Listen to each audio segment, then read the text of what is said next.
And we are back, ladies and gentlemen. Time for more One Piece, so let's go ahead and get it started, shall we? Yo, peoples! Kyushu92 here, and welcome back to yet another live reading of One Piece as we go through the entire series. Hold on, let me turn that side down. There we go. We are back with more One Piece, and today we are going to be going through Volume 20 of the series. We've entered into the 20s, ladies and gentlemen. When we get to the 40s in volumes, that's when we're going to be at the halfway point of my entire series. But we're only like halfway through the halfway point to the halfway point. So let's go ahead and get started with today's volume titled Showdown at Alubarna. And today we got chapters 177 all the way through 186. So it should be interesting today. Good to see you, Ogata-san. Good to see you, Kohagen. It's always fantastic to see you both here and anyone else who's watching. Ogata-san's Kohagen and Psycho as well. What volume did I first start reacting? Coincidentally, and I mentioned this before, the very first volume I started reacting to, that was back when I was just doing chapters. I had no concept of arcs. I had no concept of volumes for One Piece. I started exactly where volume 83 starts. I started on the very first chapter of volume 83. Which means that it works perfectly for me with me doing this whole series. So all I have to do is just go through all of these volumes, and I don't need to go halfway into a volume or go over and dip into a volume or say like, well, I've already reached where I started One Piece in this volume, so I'm not going to finish reading it. It's oddly coincidental that I started reacting to One Piece on the very first chapter of volume 83. So now I can go through every single volume leading up to that, and I don't have to worry about stopping midway or anything of that nature. It was chapter 828, 1 and 2. So, and that's the very first chapter. Matter of fact, hold on, let me grab it.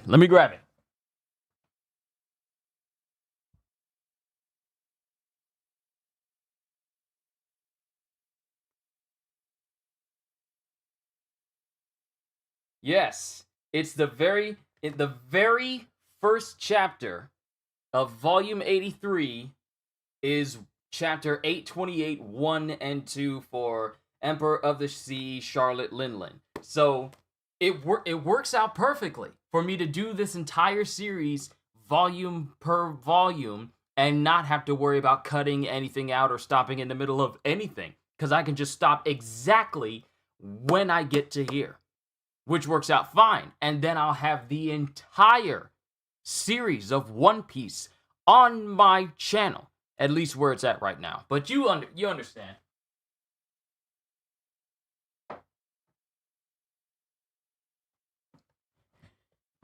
You understand. But let's go ahead and get started. Yeah, it's oddly coincidental how I've started some of these series, and I've managed to either start exactly where I need to start so that years later, if I wanted to do the entirety of One Piece, I can go all the way through until I get to that one specific point and not leave anything out. Or, if in the case of my Demon Slayer read-through, I ended my series the same day the final volume released in the US. So everything just happens to work out.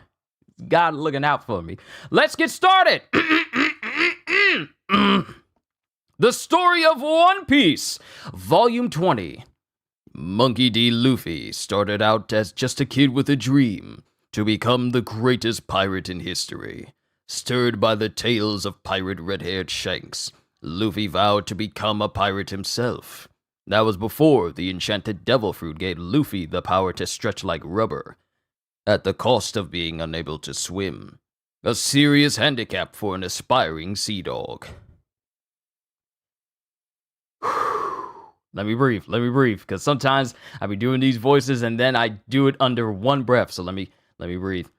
Undeterred, Luffy set out to sea and recruited some crewmates. I'm skipping lines.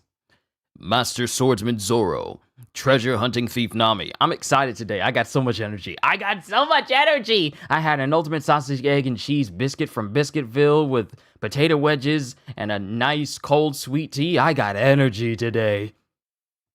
Master swordsman Zoro, treasure hunting thief Nami, lying sharpshooter Usopp, the high-kicking chef Sanji, and the latest addition, Chopper, the walking, talking reindeer doctor. On the Grand Line, Luffy and crew struggle to help Princess Vivi save her war-torn and drought-ravaged kingdom from the evil Sir Crocodile and his secret criminal organization, the Baroque Works. But, having trekked to Rain Base to confront the villain, Luffy instead finds himself imprisoned in Sir Crocodile's hideout with Captain Smoker of the Navy. Meanwhile, the rebels and the Royal Army head for a catastrophic clash, and Vivi must choose between going to Alubarna to stop it or saving her friends from the gigantic banana gators. Only Sanji's unexpected arrival saves the day, and the crew races to Alubarna in hopes of stopping the war. But even as they set out, Sir Crocodile's sudden appearance forces Luffy into a showdown. Yo, Ozzy! Made it just in time. You are literally right here when I'm reading the synopsis for this chapter, or previously. Let's go! Chapters 177 through 186. Chapter 177, 30 million versus 81 million. Take care of Vivi! Make sure she gets to Alubarna!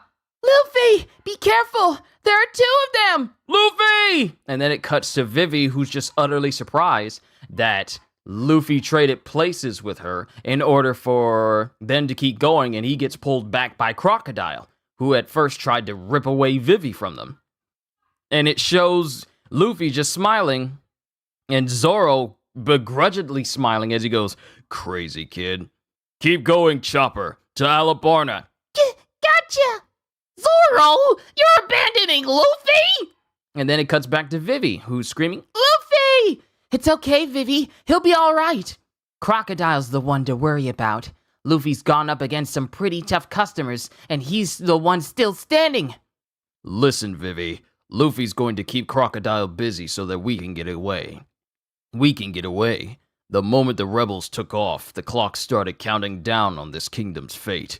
If the Royal Army and the rebels clash, Alabasta is finished. You're the only hope of preventing that, which means you have to survive, no matter what happens to the rest of us." But... And then it cuts to Luffy, who finally lands on the ground. "Vivi, this is something you started. Several years ago, you left Alabasta to take on a shadowy group whose true nature you didn't know. But you're not fighting all alone anymore."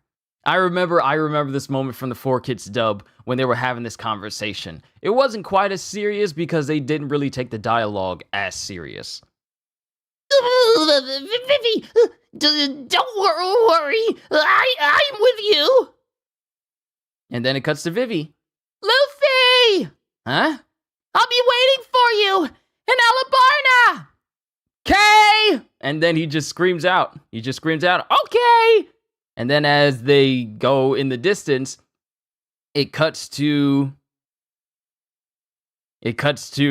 Crocodile and Ms. All Sunday as Luffy is still laying backwards in the sand. Looks like Princess Vivi got away. "No matter. Our agents are gathering in Alubarna. Get word to them immediately. And now, your time has come, Straw Hat." And then Luffy finally gets up. "Vivi's strength isn't in her muscles. It's in her heart. She's always trying to help others." Huh? "She feels compassion for everybody, so she never stops fighting. She doesn't want a single person to get killed in this rebellion." "No casualties. This world is full of peace-loving fools like her. It's easy for someone who's never been in a real battle. Don't you agree?" That's right. And then it cuts to the crab still skittering across the desert with company in tow. "But as long as you're still around, she'll kill herself trying to stop you. So I'm gonna finish you here."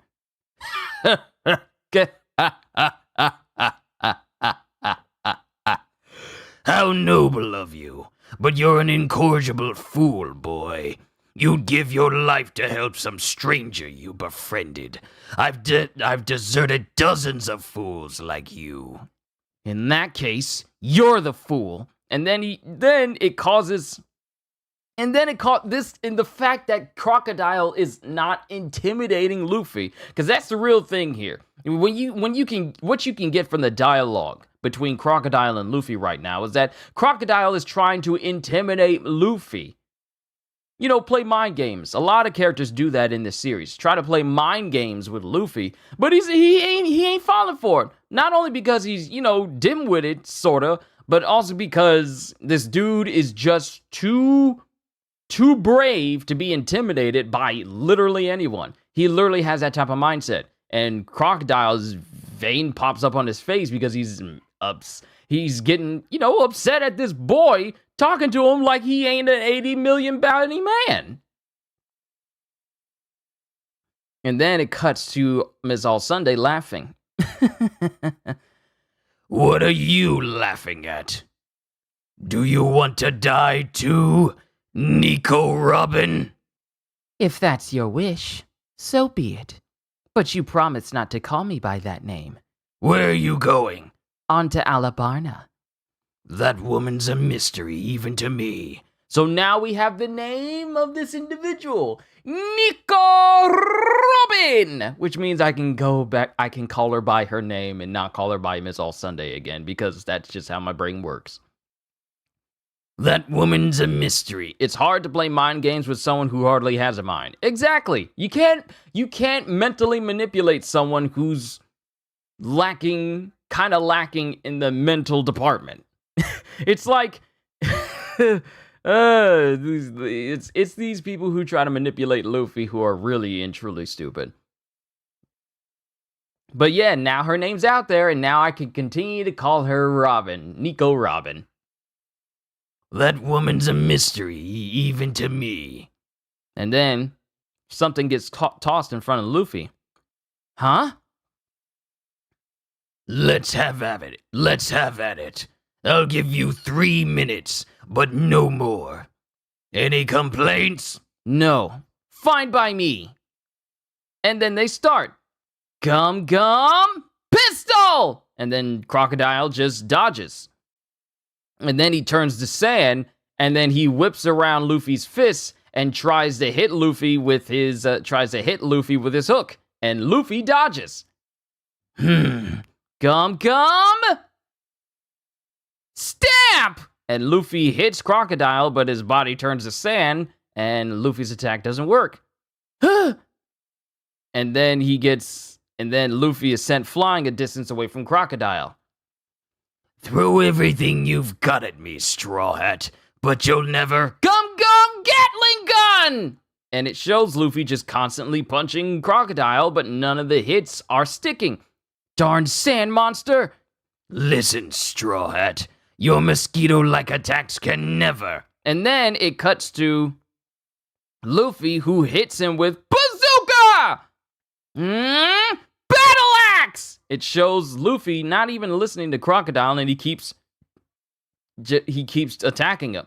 And then it shows Luffy just standing by himself. Take that and that! Are you squashed now, you rotten sand croc? And he's just stamping on the sand, thinking that it's doing something to Crocodile. I told you you're wasting your time. You creep! You creep! No matter how much you try, Rubber Man, you'll never win. And then it shows Luffy punching him in the face, stopping him mid-sentence. What's that? You trying to say something, Croc? You trying to say something, Croc? And then this angers Crocodile. This just angers Crocodile because he doesn't think that Luffy's taking this seriously. We got an and that's the end of chapter 177. We got an SBS, and then we can go to 178. SBS reader, to all you good children reading the question corner, how are you? Good. You're very energetic. Today, a friend has come to visit. His name is Eiichiro. Welcome! Applause. Thanks for coming. Okay, let's have little Eiichiro introduce this feature.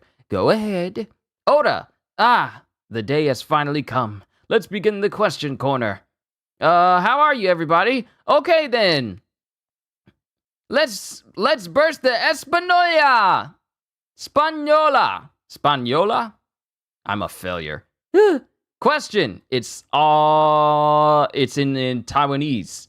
Huh? Okay, I get it. This is a question from a One Piece reader in Taiwan, but since it's written in kanji characters, I think I can manage to make sense of it. It probably goes like this. Except for Nami, why do all the crew members always wear the same clothes? Well, there's a lot of reasons for that. First of all, they have several of the same outfit, and Nami doesn't give them much of a clothing allowance either. Something like that.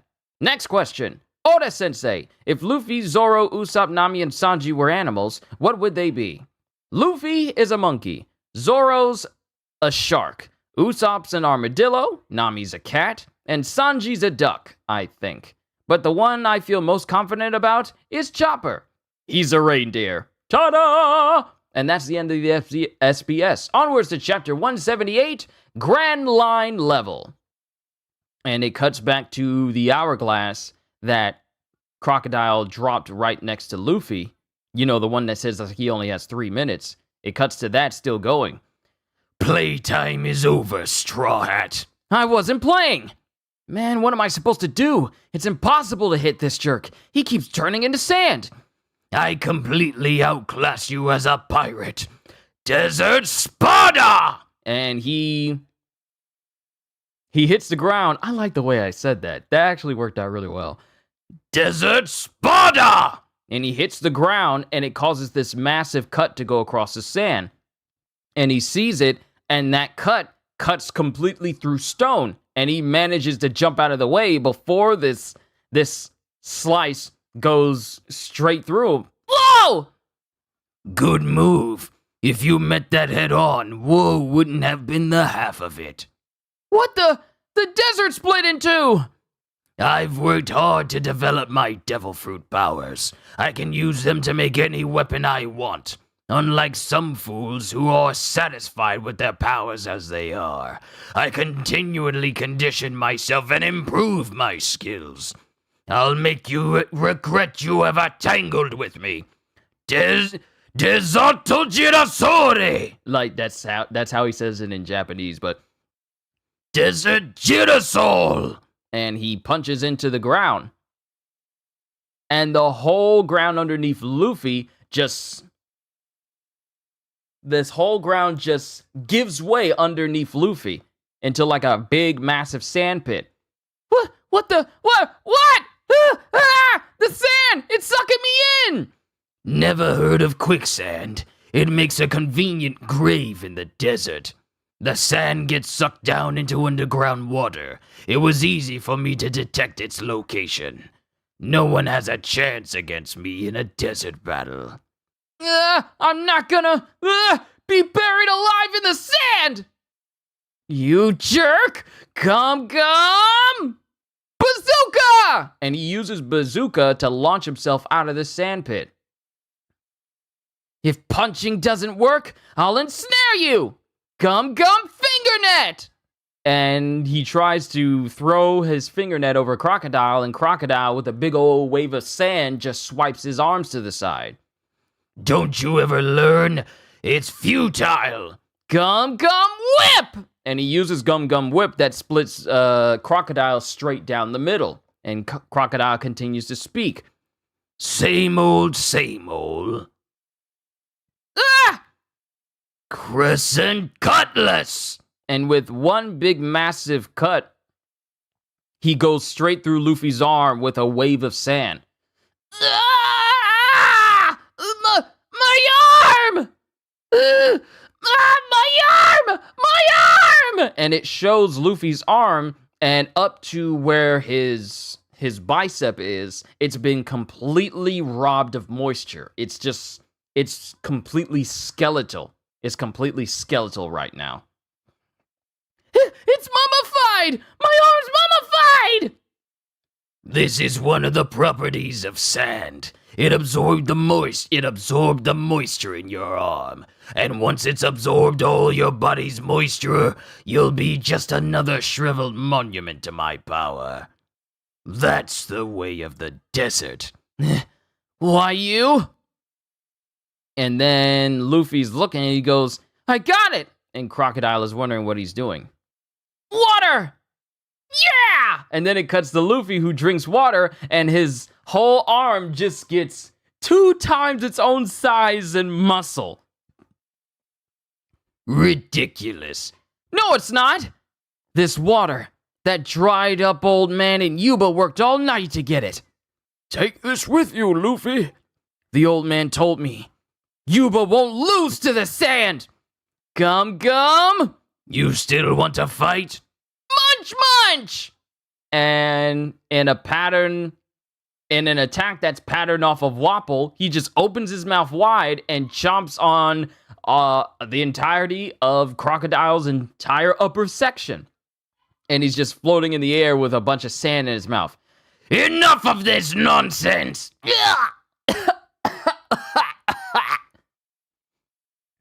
Die, along with Yuba, too! Huh? It's been 3 minutes. That's what I told you in the beginning. Stop wasting my time. Sables! And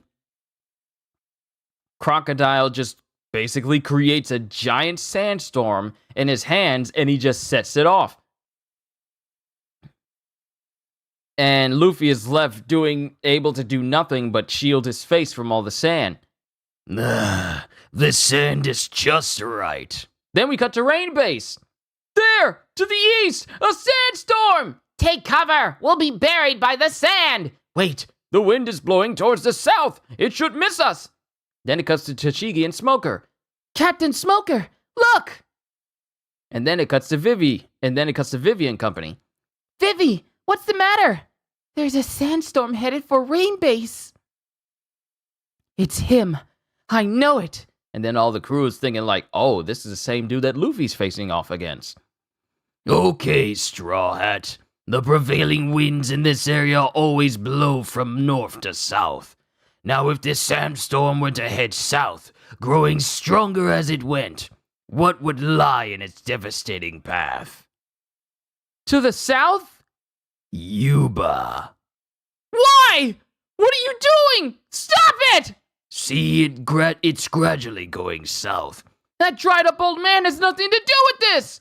You, stop! Stop, you! Stop! And it cuts to Luffy who tries to go after this sandstorm. But he gets tossed aside because it starts to get larger and larger. Give up. You can't win. That sandstorm will keep gathering strength until it has cataclysmic power. Yuba is doomed. You jerk! Stop it! Right now! Stop! And then there's a shunk sound like a shunk. And then Luffy is left unable to speak. As Luffy slumps onto Crocodile, because Crocodile has stabbed his hook directly through Luffy's body. Who do you think you're ordering around? You're 2-bit greenhorn. Straw Hat Luffy upstarts like you are dime a dozen in the Grand Line. And it just shows Crocodile holding up Luffy's incredibly bloodied body. And mind you, it just shows Crocodile in silhouette shadow form just holding up Luffy's body with his hook arm. And that's the end of chapter 178. Onwards to chapter 179, Showdown at Alubarna.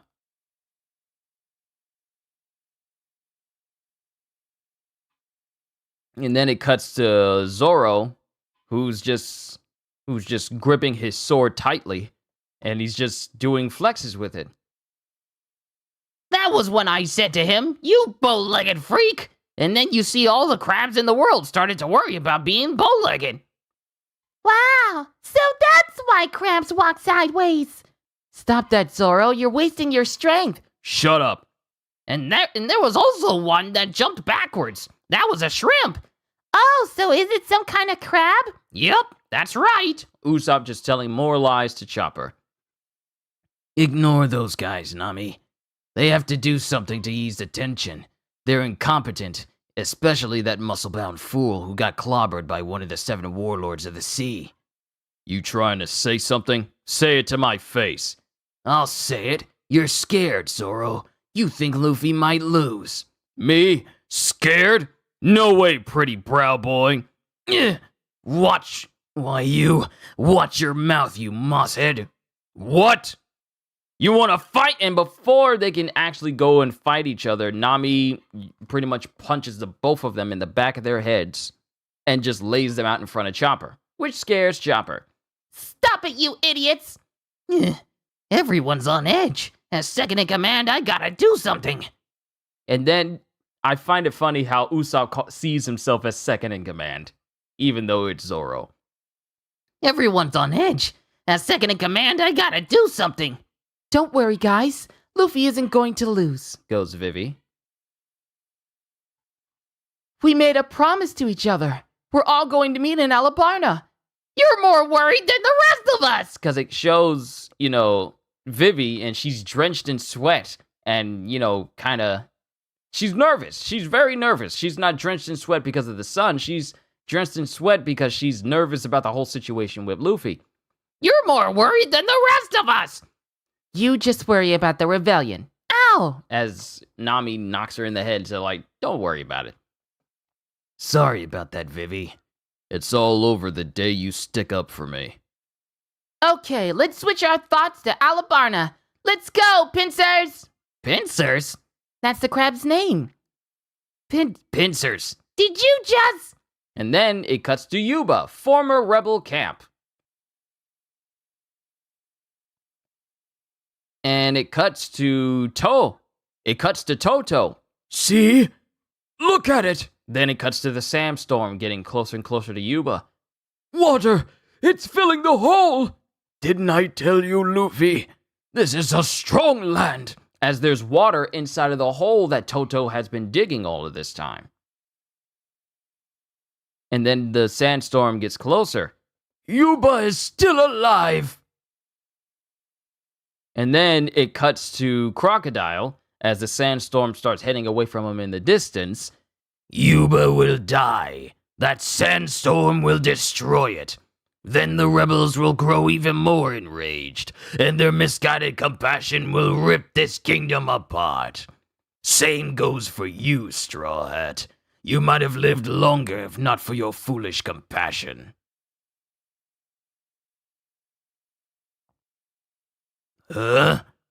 Water?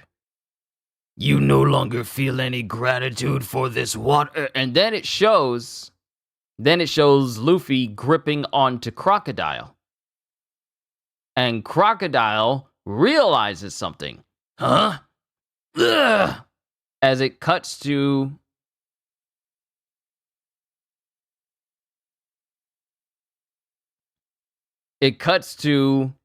Luffy, who's really holding on to Crocodile. I think he's starting to grip onto Crocodile to the point where Crocodile can feel it. And Luffy is still very much alive, but, still impaled on this hook. You're still alive? And then he tosses Luffy and tosses him down into the sand pit. And Luffy is just coughing up blood, not even able to speak, because, he's just been impaled straight through the body.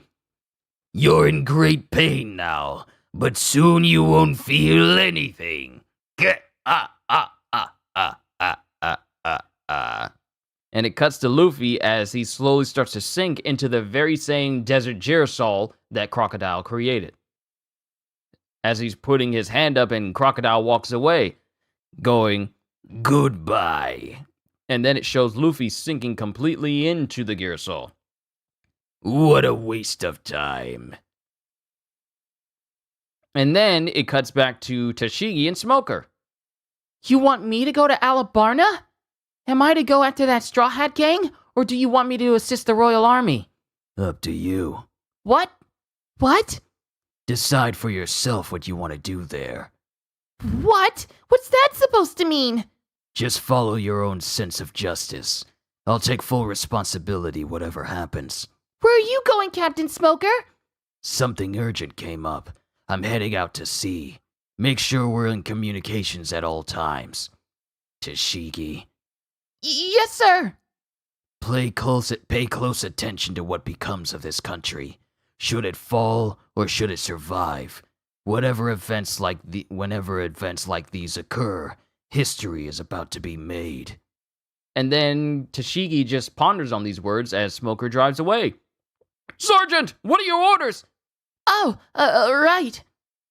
We're after the pirate Straw Hat Luffy and his gang. I want all soldiers armed to the teeth. We're going to Alubarna. Yes, ma'am. Meanwhile, the rebel forces, led by Koza, approach Alubarna. Just you wait, Cobra. We will deliver Alabasta. We won't let you destroy it. And awaiting them in Alubarna are Chaka and the Royal Armed Forces. Mount the cannon at the south gate! More cannonballs! Lord Chaka, the enemy is said to number well over 2 million. Soldier, what do you think of His Majesty attacking Nanohana? I served His Majesty for 10 years. That's right. How could anyone believe it? Something bad has befallen His Majesty. That's why we have to win this battle. Don't let the enemy's numbers discourage you. For the sake of His Majesty and for Princess Vivi, we must defend this kingdom with our lives. And then it cuts to people outside of the town. All civilians should evacuate the city. We cannot guarantee your safety if you remain. Let's get out of here. Because it cuts to Mr. 4 with Miss Merry Christmas. Looks like all hell's finally breaking loose. Hurry up and start fighting already. I'm bored. He may be a king, but I'm getting tired of babysitting him. Tire! Tie! Tire! Tie! Because it shows that King Cobra has been detained and held captive by Miss Merry Christmas and Mr. 4. Naturally sneaking past the palace guards to kidnap him was something only we could do. But why do we have to be stuck with them now? Anybody could do this. It's so boring, right, Mr. 4? Do you hear me? You always respond so slow. Because Mr. 4 just says in the background, yeah. Do you hear me? You always respond so slow. Ah, my back hurts. My back. And then it cuts to Cobra. So many names. Cobra thinking to himself, Chaka, Koza, you must not fight. You are also this country. You must not destroy each other.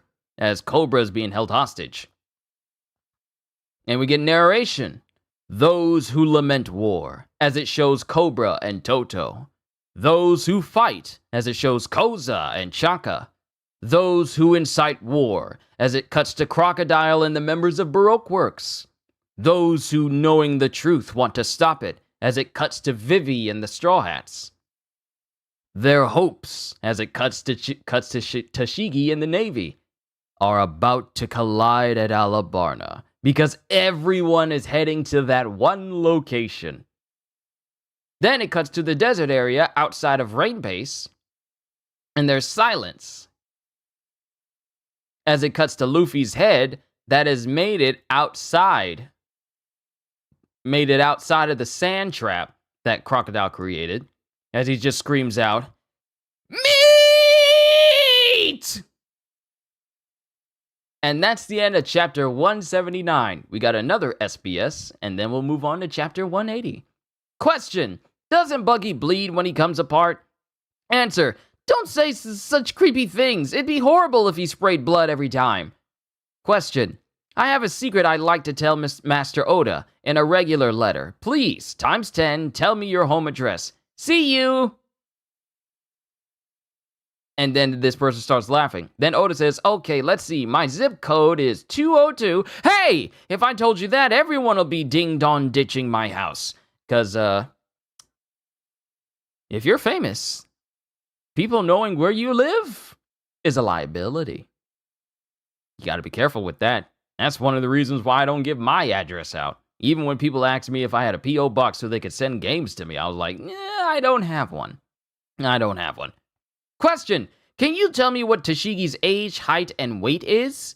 Tashigi, you say? Tashigi is 21. She's quite mature. She's on the tall side at 5'7". As for her weight, she's a lady, so let's not go there. Yeah, that's a subject you do not mess with.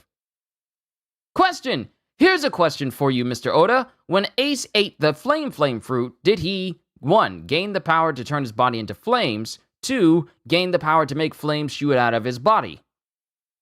Which is it? Answer: the answer is 1, but his most deadly move, the Fire Fist, makes his fiery knuckles expand by increasing the temperature, so it's also like 2. So it's basically 1 and 2 at the same time. Question: the question corner has begun. Past tense. Answer: that can't be. Oh, it has begun. Duh. Chapter 180, Alabasta Animal Land. And it cuts to Luffy.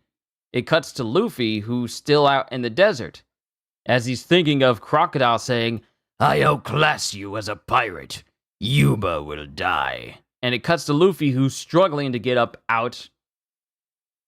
He's struggling to get up out of the sand. But as he's moving, that same sand trap starts to cause the sand to kind of start to embed him once again.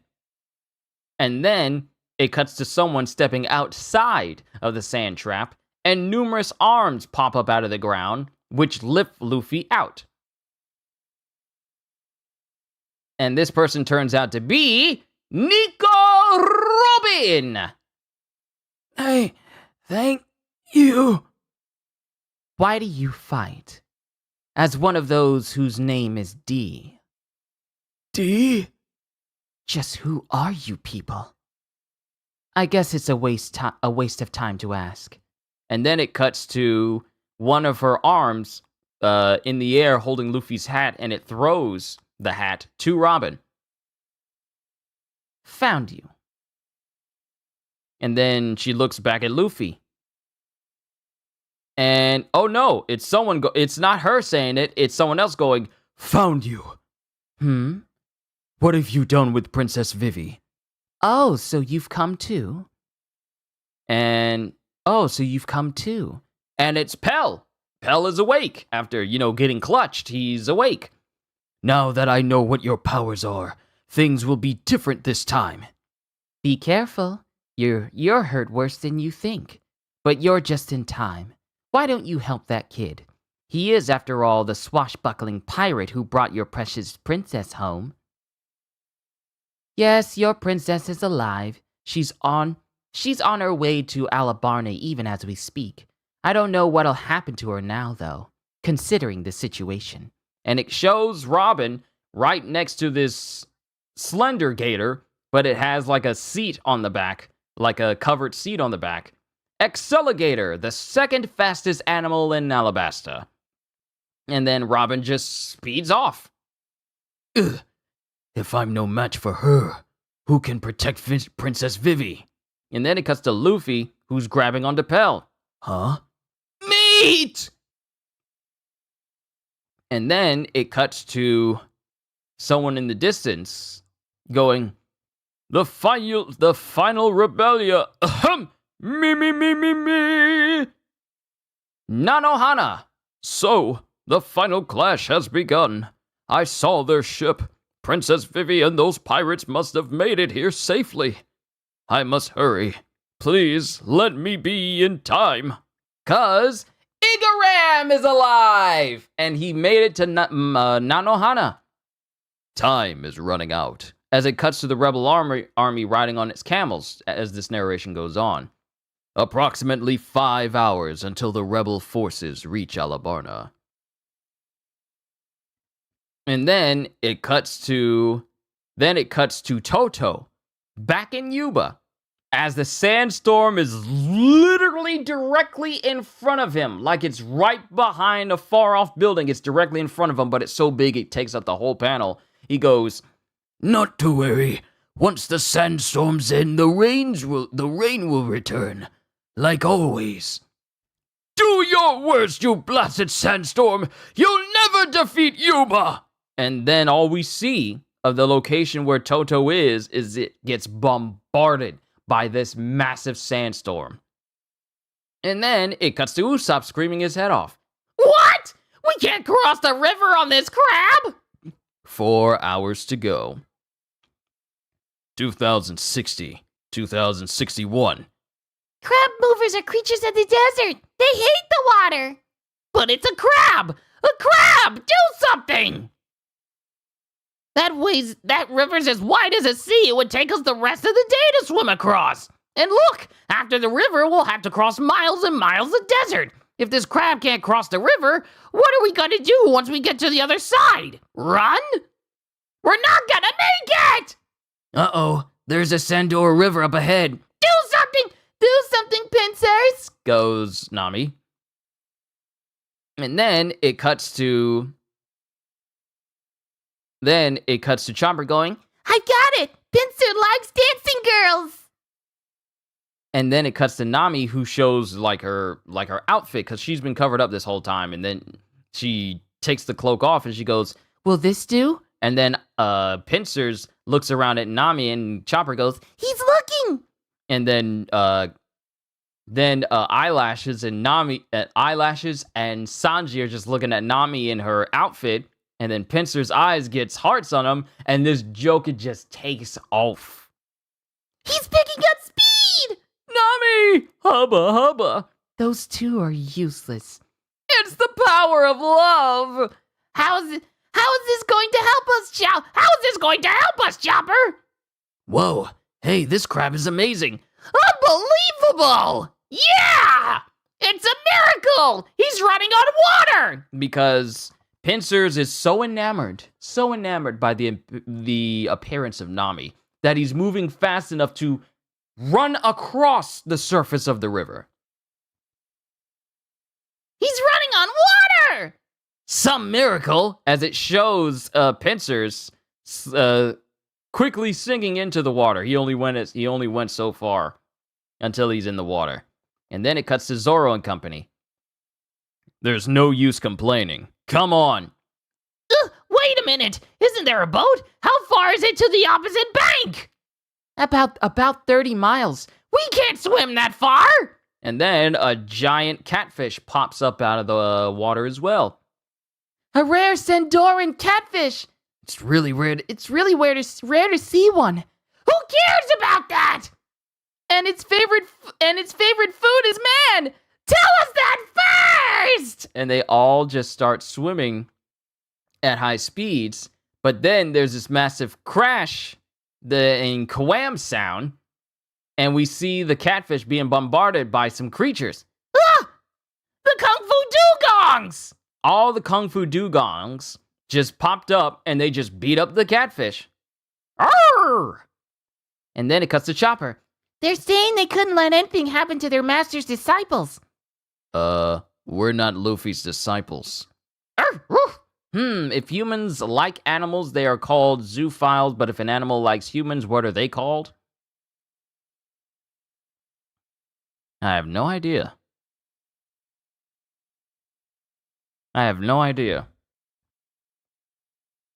We're not Luffy's disciples. All the same, they're a godsend! With the help of Alabasta's wildlife, the crew managed to cross the Sandora River and resume their dash for Alubarna. Time remaining 3 hours. Thank you. We're making good progress. Will we be in time? It's going to be close. I'm not sure even Eyelashes can get us there in time. Only 2 of us can ride him anyway, and we could still get ambushed by Baroque Works. Isn't there any way we can get there together?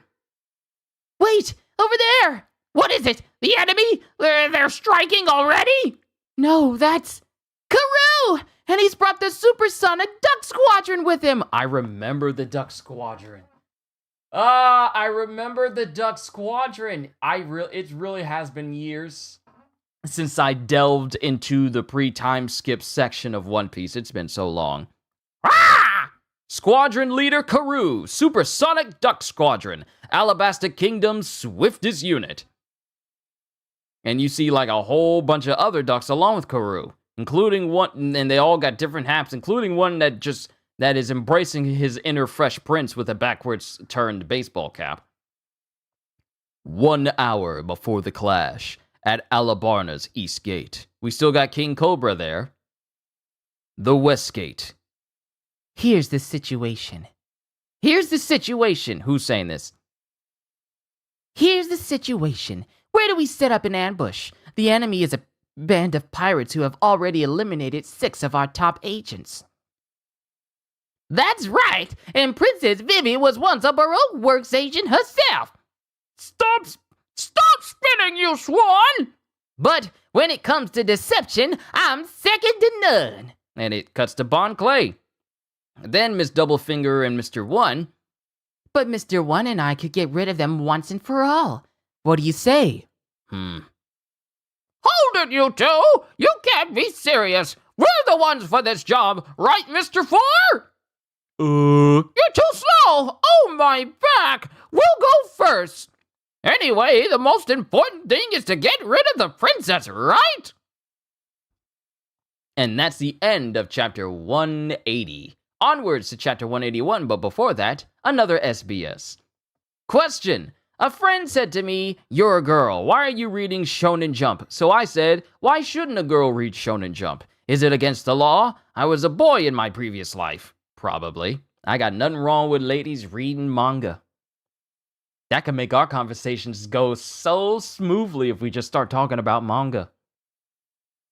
Not to say that that could be the only thing that we talk about, but it would help since I dedicate so much of my life to it. It would be nice, just saying. But if I ever meet someone who's into manga, or at least kind of even moderately interested in it,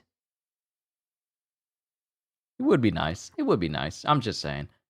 Answer. I see. So you had an argument over that, did you, Ms. West? Well, don't you worry. It's okay. You see, Shonen Jump is a boys' magazine whose readership is 30% girls. It's true. 3 out of every 10 Jump readers are girls, and it's a similar percentage for One Piece readers. So think of it as having about 1.2 million comrades, according to my rough calculations, throughout Japan. As long as they understand a boy's fiery spirit, boys, girls, old guys, and old ladies are all welcome, darn it. And this is the reason why I like Oda. This is the reason why I like Oda. Everybody is welcome. Question. Oda-sensei, there was a music question on my final exam the other day. As I worked through the questions, Bach's name suddenly appeared. Bach was a Baroque composer. Could it be that Igaram, who looks like Bach, and the Baroque school inspired Baroque works? That's it, isn't it? That's right, but this is extremely difficult to explain. Baroque is a style of art, literature, and music that became popular in Europe during about the 17th century.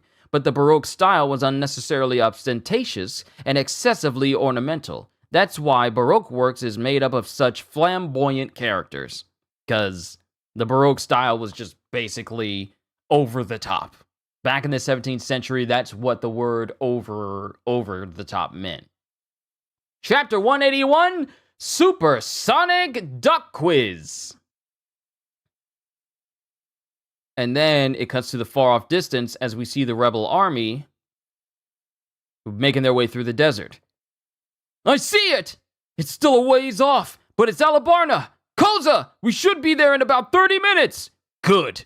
Alubarna is just ahead. Get ready, man! Yeah! Lord Chaka, rebels sighted 9 miles to the south. Get ready, men. Defend the gates with your lives. Don't let them set foot in the city. Yes, sir! Alubarna, West Gate, where the rest of the members of Baroque Works are. And who is this? Who is this saying this? Hey, you sure about this? You sure this is going to work? You sure the princess and the pirates are going to come? I can already hear the cries of the rebel forces. They're going to reach Alubarna first. Aren't the Straw Hats going to stop them? There's a good chance the pirates won't make it in time. They lost a lot of time back at Rain Base. They're here. What? Is that true? And it cuts to Mr. Four trying to tell him, saying, like, they're here, but they're just overlapping him. Then if the battle begins first, what are we supposed to do? And when Bon Clay says do, it's spelled like on do. What are we supposed to do? We won't have to do anything. Once the battle begins, not even the princess will be able to stop it. Then Mr. One speaks. All we have to do is eliminate our target. Is that so hard for you to get? You obviously want a taste of my crazy karate. Hi-ya! Stop it, you two. Oh, my back! My aching back! Mr. Four, I need a massage! They're coming What? this way. Why didn't you say so, you slow-minded Claude? And then it cuts to Miss Merry Christmas looking, and she goes, Ducks? Ducks? What are you talking about, Miss Merry Christmas? There's more of them now! 6 of them! Scratching Straw Hat off the list, shouldn't there only be 4 left? Didn't you hear what the boss said? There's a guy named Mr. Prince with them now, and he's and his partner. 4 and 2 make 6. then Mr. One. Who cares how many of them there are? Our target is the princess. And then Mr. Two. Look over there! It's the rebel forces! There are millions of them! If the princess thinks she can put a stop to that, she's a loony! But that loony's coming from this way! How iffy! Mr. One, you said all we had to do was eliminate Vivi.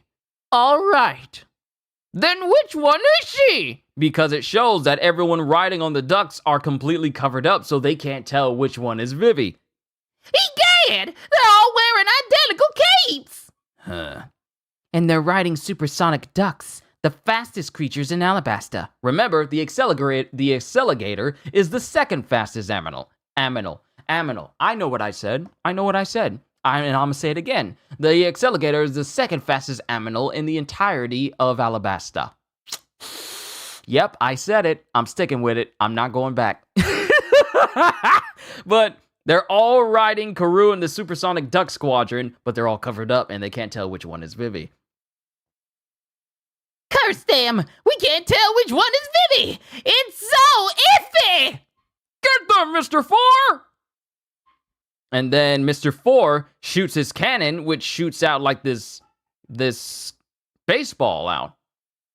Don't go near it. And I think that one's Zoro as they dodge it because the baseball explodes. They dodged it! Those birds are fast! 2 broke off towards the south! They're splitting up! They're heading for the south gate! That's where the rebels are, so one of them must be Vivi! Leave those 2 to us! Let's go, Mr. Four! Right. Killer! Firestar! And it cuts to Usopp, still shrouded, shooting at Mr. One. And Mr. One blocks it with his palm. And they wind up dashing right past him. Mr. One, 2 more broke off from that side. One of them could be Vivi. Blast them. They're headed for the west gate. Don't feel bad you called an elephant an effluent before. Words. What are they? And why do they hate us so much? They're headed for the west gate. Let's get them. And then it cuts to another one going, and it goes right past. It blows, it doesn't go right past, but it just bowls over Bon Clay. Huh? Ah! We'll head for the southwest gate. Ah! Then it cuts to Miss Doublefinger again. 3 of Alubarna's 5 gates are accessible from the west. Their plan is to split up and head for those gates, but it doesn't make any difference. We'll eliminate them inside the city. You won't get away! And then it cuts to someone running up the stairs. Hey, somebody's coming! Is it the enemy? No, wait. That's the Supersonic Duck Squadron. Let them in!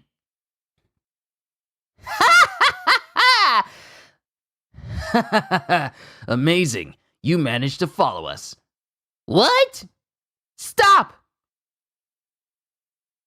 You have good intention. Yes, I am indeed Princess Vivi. No, you're not. I'm the real Princess Vivi. Huh? This should be far enough. Huh?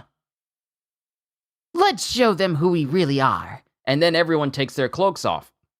And then one stands in front of a open area where no one is present. All these other ducks went in different directions, which has allowed Baroque work to be split off to those other people, but they left one gate unguarded. And at this gate is Vivi, who has been behind this whole time. So it was the rest of the Straw Hats who went on ahead.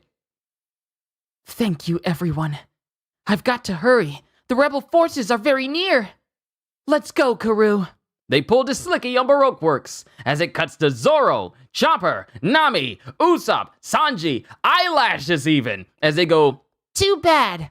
Wrong! as they pulled a slicky. My dad says pulled a slicky. They pulled a slicky on Baroque Works. A camel? And you're that guy from... Ah! Sorry! As it cuts to Usopp and Eyelashes, who are right in front of Bon Clay. Okay, Zoro, get it over with! You keep quiet! As it cuts to Zoro and Nami in front of Mr. One and Ms. Doublefinger. Huh.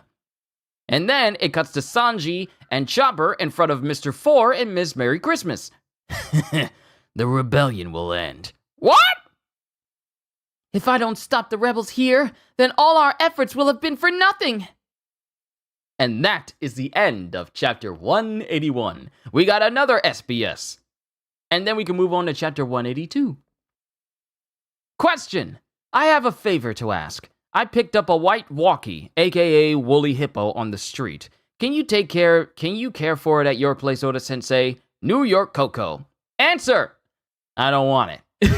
Question. This question comes from a 28-year-old male in Tokyo, occupation manga editor, who wants to know the names of each of the members of the Supersonic Duck Squadron. Oda-sensei, you really hit a soft spot with me. They're so cute. Anyway, I realize it might be a bother, but give it your best shot. I'm counting on you. Answer. Hey, now hold on just a minute, you. You're Asada, aka Dasa, that jump editor with a weakness for cute things who are formerly assigned to One Piece, aren't you? You thought you could fool me, didn't you? You pretend to be a fan and sent in a work-related question. This is a sacred place for our readers. Well, okay. And thanks for helping me for 4.5 years. Wow. Can you imagine all the people that have been helping Oda write One Piece and draw One Piece and get it all, well, not really write One Piece, but help him get stuff drawn up and everything, like all the people who have helped Oda throughout the years. Loyalty. Genuine loyalty of keeping this series on the same place it's been. And even if people have left, you couldn't even tell because nothing really changes in One Piece for it to feel like, it's missing a little something. That's just how it is. Loyalty in the workplace, which is why I cut back to my moderators. Thank you for all these years for doing what you do. You guys do this completely unsanctioned. You have done this for years.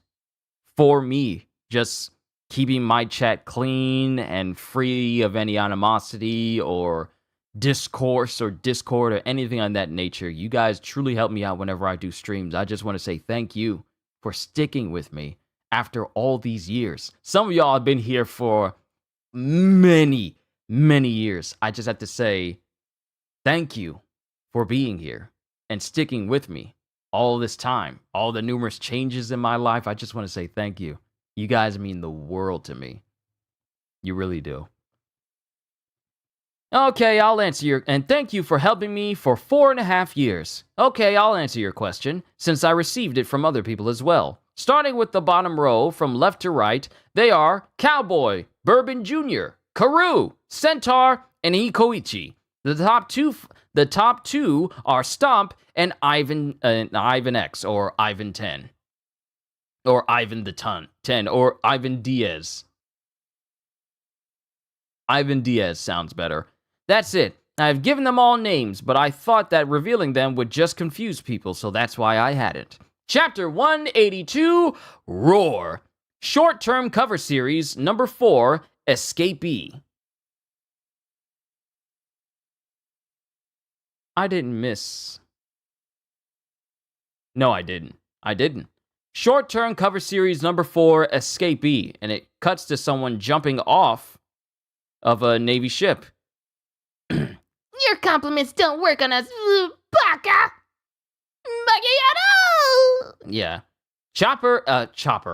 Chapter 182, Roar. Vivi and Koza must not meet. And then it cuts to, like, cannonballs just on, like, a table or something. And then it cuts to the rebels make their way through the desert. Secure the cannonballs! We can't have them rolling around! Because they're shaking because of the amount of rebels who are making their way to Alubarna. And the footsteps are just rumbling that much. The ground is shaking. The rebel army is 2 million strong. The earth is bound to tremble. Don't back down. And then it cuts to Vivi, who's standing in the desert in front of the main entrance to the city. It's okay, Karoo. You don't have to stay with me. Well, don't blame me if you get trampled. As Karoo is standing there with Vivi, but he's scared. Koza, please hear me out. Close the ranks, breach the south gate, then break open all other gates from the inside. Be ready to fight to the death. Yeah! Rebels, stop!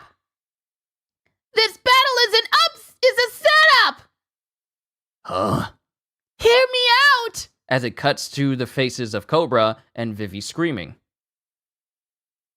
And while Vivi's in the midst of saying this, a cannon gets shot. In front of Vivi, obscuring her from view before Koza can even get a good look at her. Huh? Hey, was someone standing over there just now? Don't be ridiculous! Over there? Don't be ridiculous! Never mind that. Those dogs are shooting at us! And then it cuts to Vivi, who's confused. What? I can't see anything! How could they? Royal Army! Imbecile! I never gave the order to fire the cannon! Wait for my command! Sorry, sir, my hand slipped. It was an accident. And it shows one of these guards that also has a tattoo of Baroque Works on his arm. Shows him that he's one of the members of Baroque Works, and he did that not only to keep Vivi from saying anything, but also to incite the rebels even more. You know, pretty much ruining Vivi's chances of causing the rebel army to stop right then and there. It was an accident. Ah! Don't falter! Charge! It's only dust! No! Stop! For the sake of the country! For the sake of the country, the king must pay! Koza! What is it, Koza? And Vivi is trying to scream, but they can't hear her, and she's obscured by the smoke. No, nothing. What was? And as he's thinking this, he runs past Vivi, not being able to hear her, and she doesn't even notice that Koza ran past her. Oh, she does notice, she does notice that it's Koza, but he doesn't notice her. Until he's already past her. Koza? Wait! This is the final battle! Go! And then it cuts to... Karoo screaming out as Vivi gets knocked to the side by people who are trying to, speed through the desert, like all the rebels. And before Vivi can be hit by hooves of horses and camels, Karoo runs towards her. Charge! Rebel forces! They're coming! Ready the cannons! Yes, sir! And then it cuts to Vivi as cannon fire goes off, and we see the faces of Koza and Chaka as the whole battlefield just starts to erupt in battle with cannon fire from the upper side and the rebels trying to run towards the gates. Take Alubarna! Don't let their numbers intimidate you! Attack! And then it cuts to the rebels meeting with the royal guard, and the fighting begins. And then it cuts to Vivi, who has apparently been shielded by Karoo, who basically used his entire body to cover up Vivi and keep her from being trampled. But he wound up taking the brunt of that trampling in the process. Karoo, you shielded me? Forgive me. Despite all your efforts, the battle has begun. But I'm going to stop it, no matter how many times I get knocked down. I learned something aboard that ship, to never give up.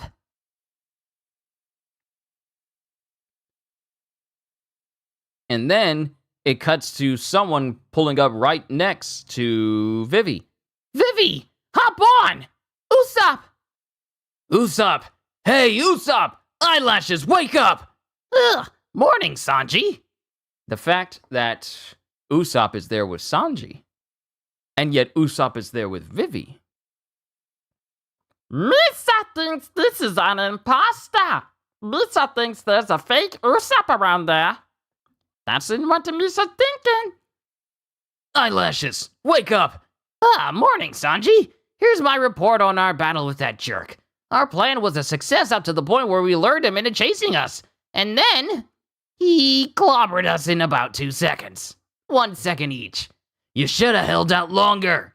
So Bon Clay was there with Usopp and Eyelashes, and Bon Clay basically wiped the floor with the both of them.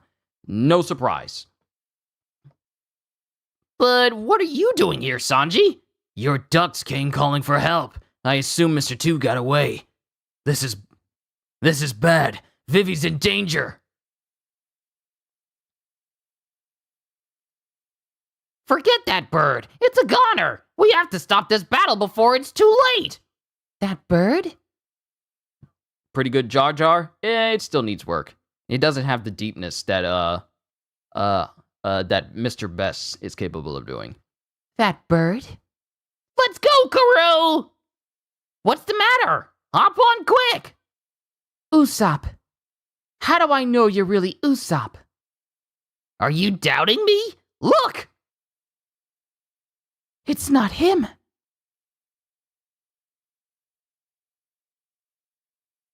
And Vivi realizes that it's not Usopp.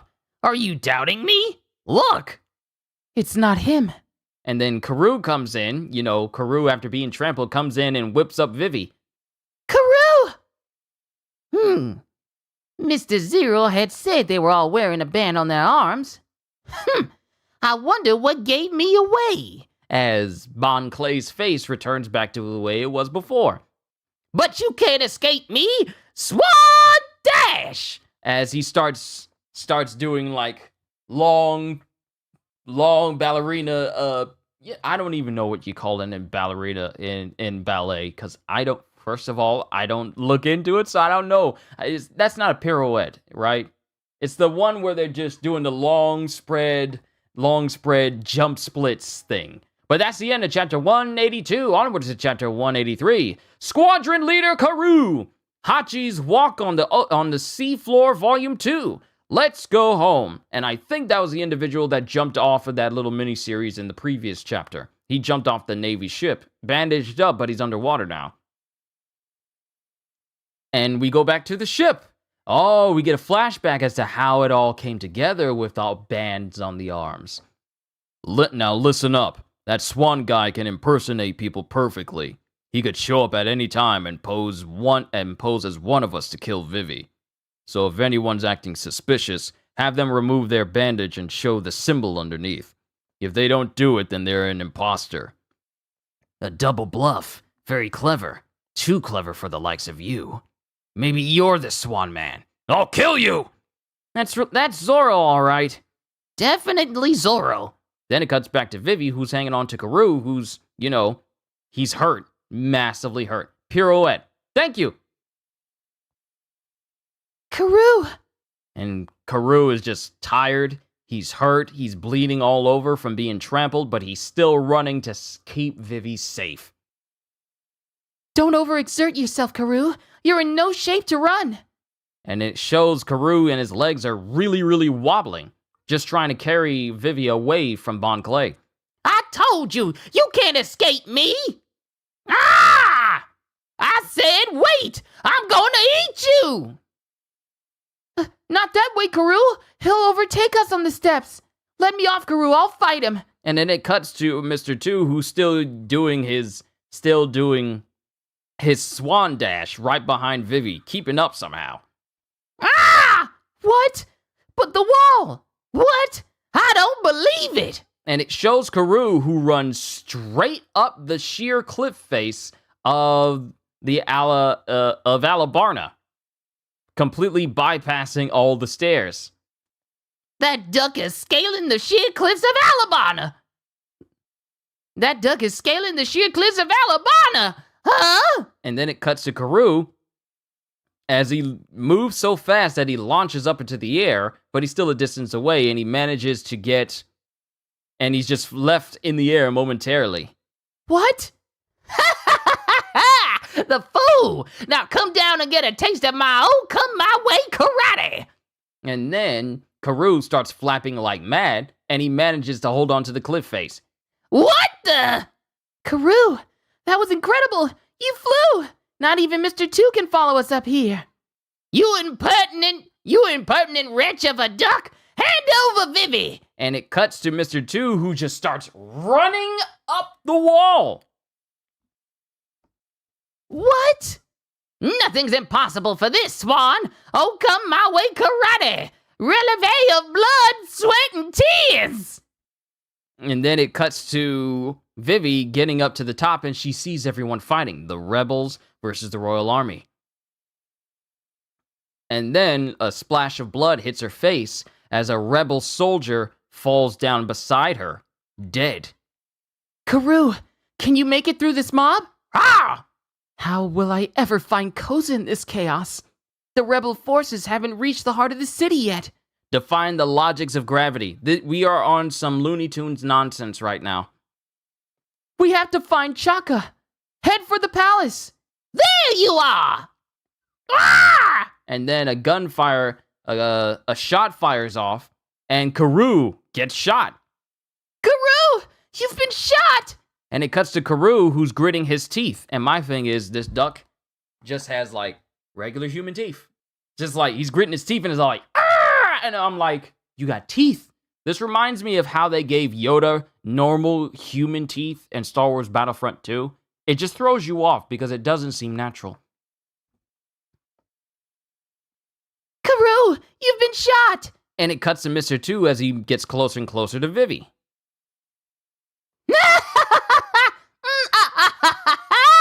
It's useless! As Karoo still tries to struggle to run until he can't run anymore. Karoo! Didn't I tell you it was useless? See? And then it cuts to Karoo, who's motioning for Vivi to keep going. Yes, I know. Some ducks can fly, but Karoo is not one of those ducks. Exactly. Ah! Stupid duck! Don't interfere or I'll do you in too! And then it cuts to Karoo, who's screaming out as loud as he can.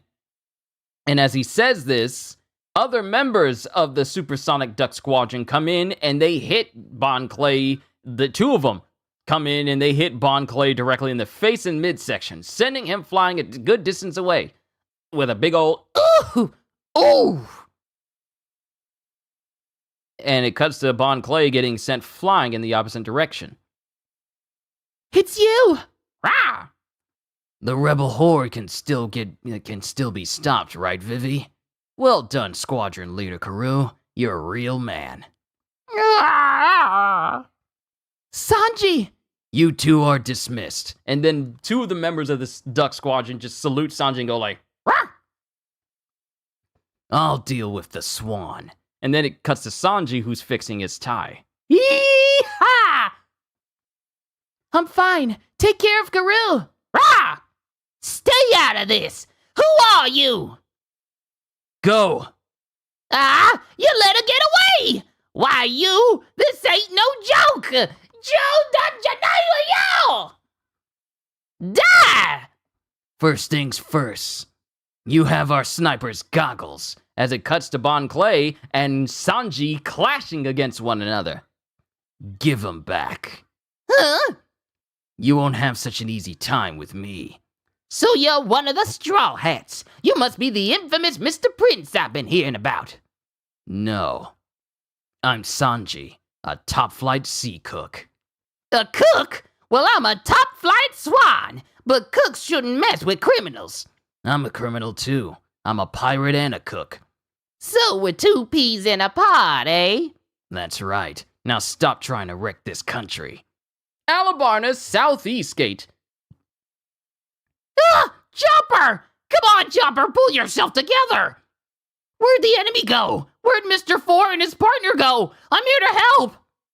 Usopp, thank goodness you're all right. Don't worry about me, are you all right? They're still close by. Be careful! And then it cuts to things being destroyed around them as Chopper and Usopp are apparently going to be facing off against Mr. Four and Miss Merry Christmas. Huh? What in the world? There's no one there! As it cuts to ruins and stuff being moved, but something is under the ground moving. It's one of those graboids from Tremors. They're under the ground! Miss Merry Christmas is a human mole, thanks to the Diggy Diggy fruit. The other one, Mr. Four, is a cleanup hitter, and he has a dog that works with him. Huh? I don't get what you're talking about! Duck! Said Duck! as Chopper dives out of the way along with Usopp, and a baseball goes sailing towards Mr. Four in the distance. Whoa! And then he hits that baseball backwards, and all you see is a panel of the baseball directly in front of Usopp's nose. I don't mean that metaphorically or poetically or metaphysically or rhetorically or in any other fancy way. He hits him directly, it's right here in front of his face, and all we see is the explosion. And that's the end of chapter 183. Onwards to 184. I am having so much fun right now. I don't know if there's new people here in stream or if there's people who are my regulars, but I am having so much fun reading through One Piece right now. This is exciting. This is exciting. I love doing read-throughs for you guys, especially when it's live. I love it. I love it. It's so much fun. This is fun to me. This is how I spend my day. This is my job, and I love doing my job. I love this. Oh, thank God. Thank you. I thank God that I'm able to do this every single day. Every day. This is joy. This is fulfilling. This is my life. I love it. On to an SBS, and then we can move on to the next chapter. Question. Well, now, I have something I wanted to ask you, Oda baby. Today I read Wanted, your anthology of short stories, and thought to myself, seems like a lot of your characters pick their boogers. And by Euphoria.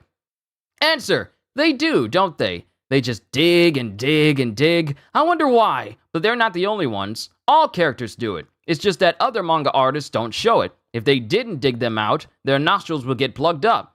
Ah, what a gross subject. I get a lot of complaints from female readers when I write about things like that. I'm going to get letters about this too, but guys get a big laugh out of it, right? Okay, next. That's one odd thing about us dudes.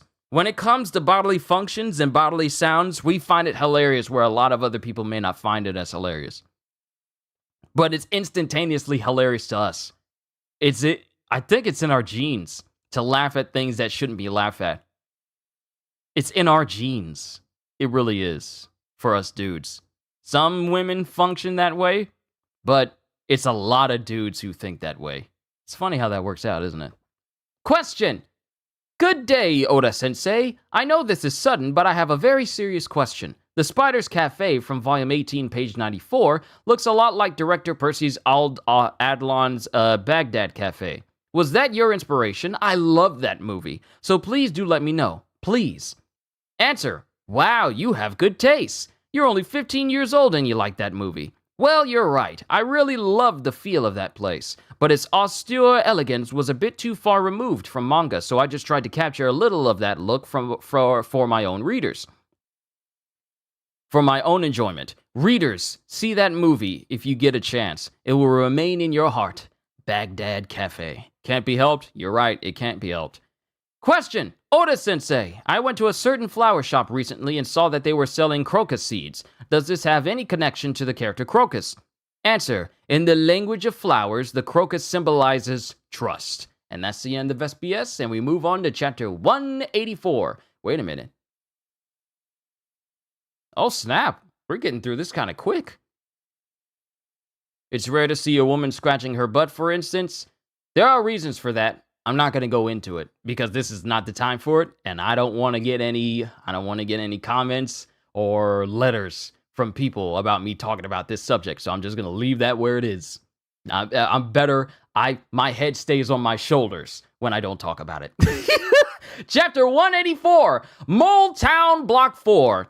Hachi's Walk on the Seafloor, Volume 3. Hachi rescues a panda shark. Alubarna's Southeast Gate. Mr. Four and Ms. Merry Christmas versus Usopp and Chopper. Usopp, are you alright? Yeah, that was close. Thanks for saving me. What the heck was that anyway? Like I said, Mr. Four is a clean hitter with a dog. And like I said, I don't understand what that means. Ah, it's him! Huh? And we see the face of a dog. It's a dog. What is that? Lasso, Mr. Four's favorite gun, has a slight cold, and it's basically a dog that's in the shape of a cannon. And the dog has a cold, and it sneezes, and it fires out a baseball. What? It's coming! Four! And Another one! and they both Usopp and Chopper dodge out of the way, and Mr. Four hits that baseball in the direction of Usopp with resounding force, with Chopper going, Get as far away as you can, Usopp! and it cuts to the baseball ticking as it gets close to where Usopp is, and then the whole area where Usopp is explodes. They're time bombs. They explode even if they don't hit you. They set them to go off when they reach us. And it cuts to Usopp, who's just coughing up more smoke because this dude is just still getting hit by all these baseballs, or at least being caught up in the explosion.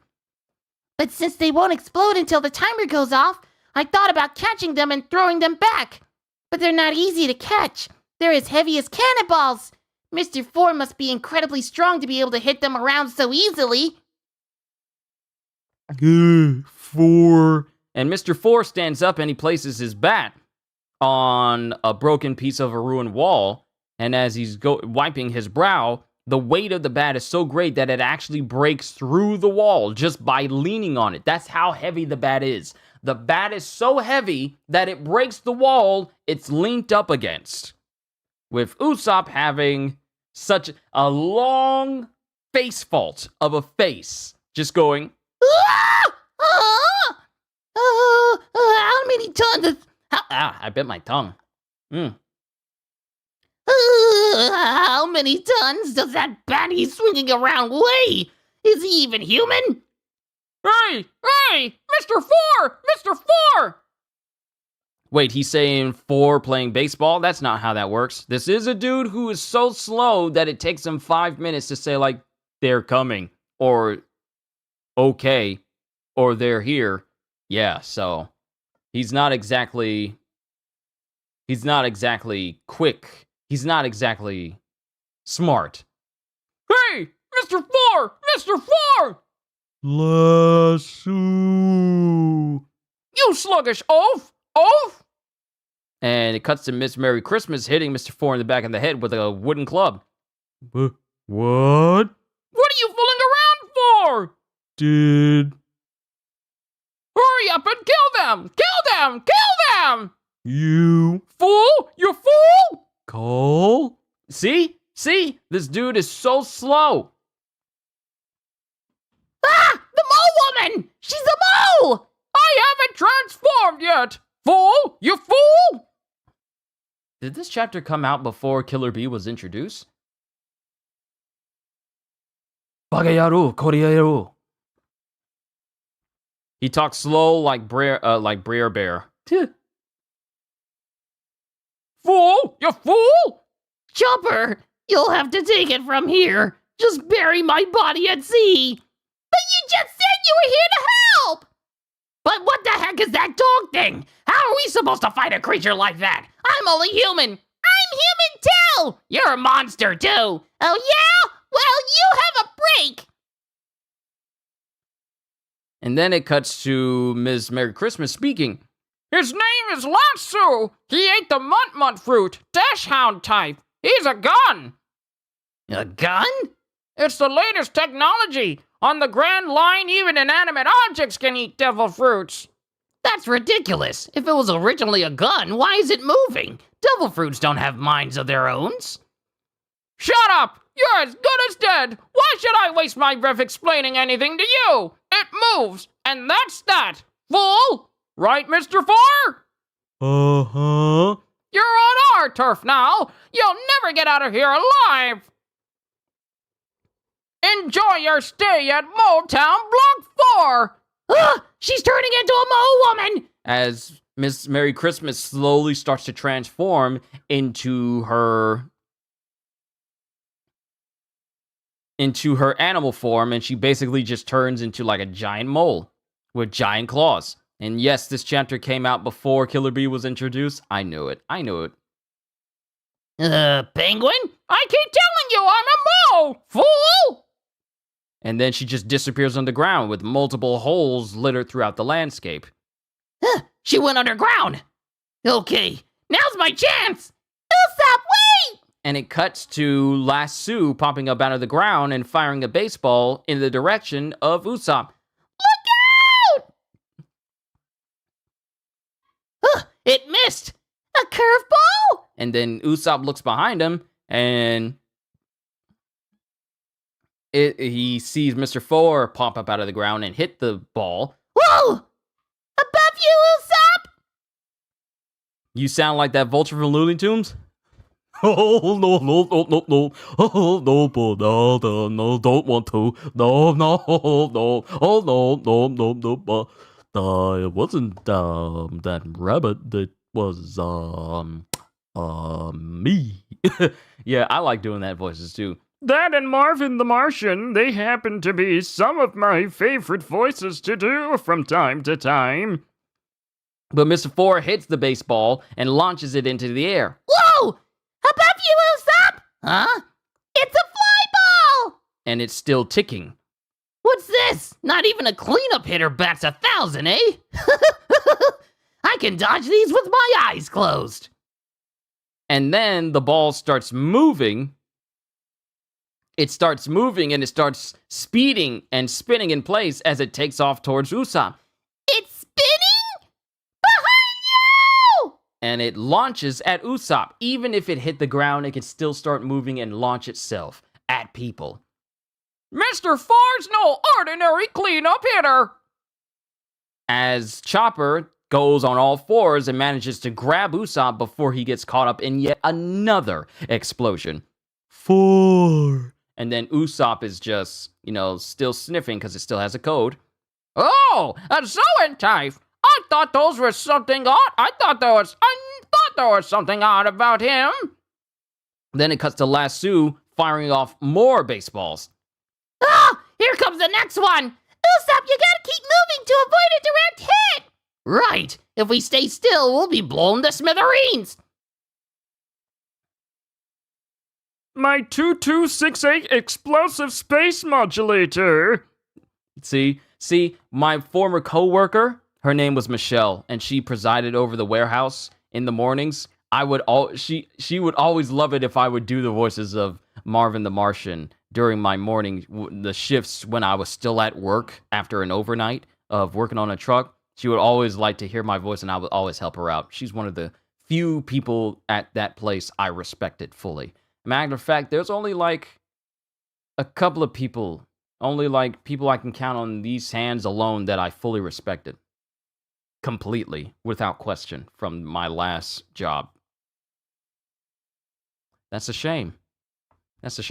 But there were she was one of the 2 people that I held to the most highest degree in terms of respect. I miss her. but I don't miss the job. I definitely don't miss my last job. Right. If we stay still, we'll be blown to smithereens. Ugh. But if I could just take you out! As it cuts to Chopper, who's running towards Mr. 4. Huh? And before Chopper can get even closer to Mr. 4, he finds that he's been stopped. Hold on, this game's no fun without a batter. As it cuts to Miss Merry Christmas, who's grabbed Chopper by his foot and kept him in place. As Mr. 4 hits that same baseball again. 4! Chopper! Oh yeah, I can do this. As it cuts to Chopper, who shrinks in size and avoids the baseball hitting him directly. Huh? Curse you, mole lady! No, you don't. And curse you, Daruma doll! 4! As it cuts to Chopper trying to hit both Miss Merry Christmas and Mr. 4 with his different forms. Darn it! The way they're dodging, the rumble ball will run out of time before it can be of any use. Huh? Where'd he go? 4! Where'd the long-nosed one? Where's the long-nosed one? Usopp?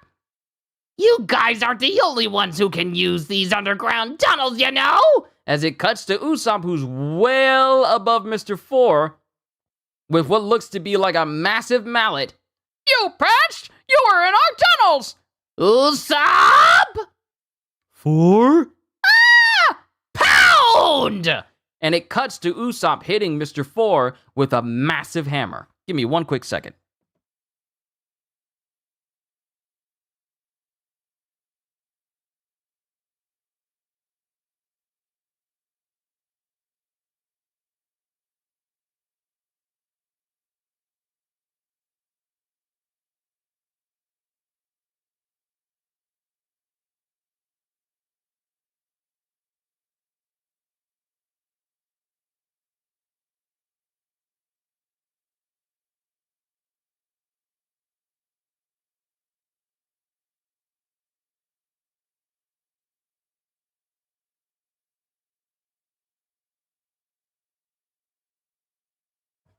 Family's always looking out for me when it comes to getting me food while I'm doing this.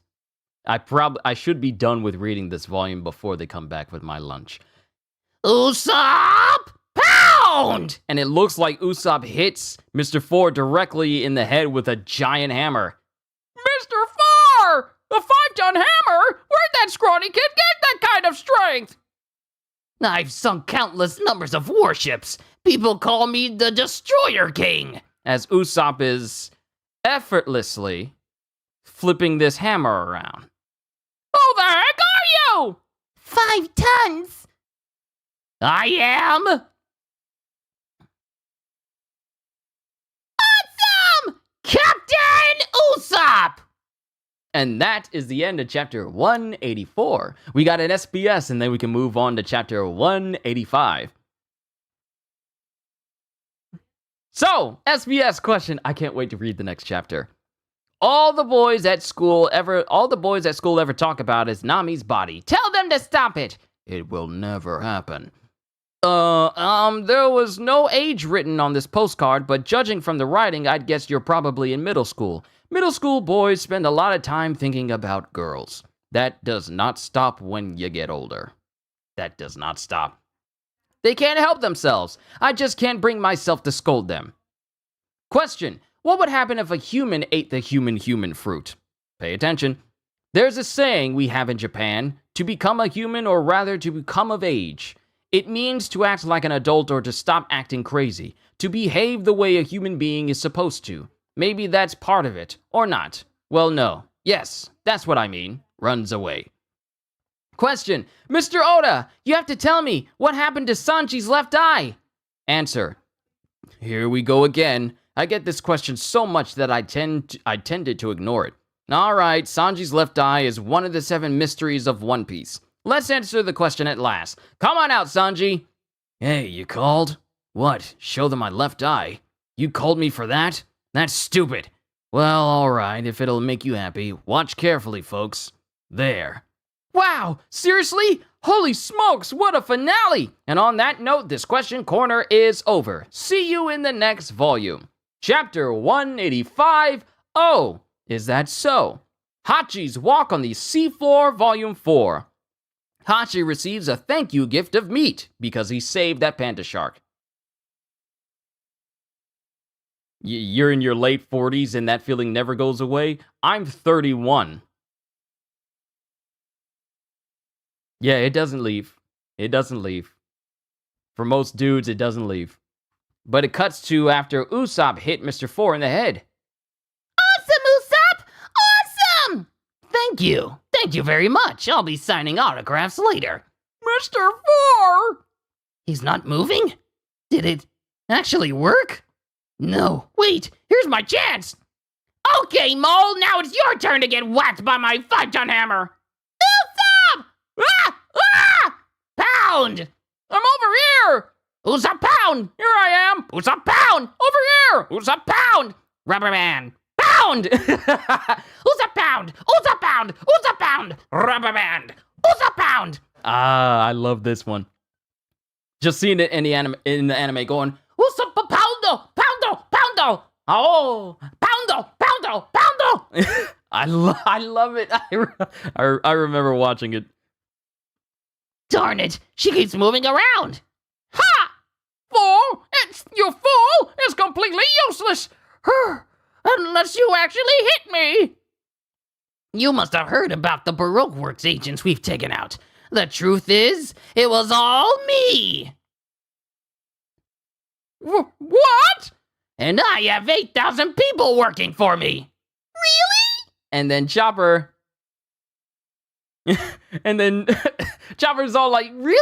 Because he believes Usopp's lies. And then Usopp looks back at him and is all like, Look at me! Believe it! Play along! Play along, Chopper! that's how he's looking back at Chopper. 5 tons! Wow, incredible! Pound! Wow, incredible! Pound! Wow, incredible! Hey! Hey! That hurt. And Mr. 5 is fully conscious. Are you kidding me? But how? He got hit with a 5-ton hammer! He's a monster! Mr. 4 doesn't have a bump on his head at all! Something's not right here! How could he survive a blow like that without injury? Yikes! Then it cuts to Lasso, who sneezes and blows up Usopp's hammer. Ah! 4. Ah! Paper mache? It was fake! Of course it was! You think I can lift 5 tons? I can't even do 10 pounds!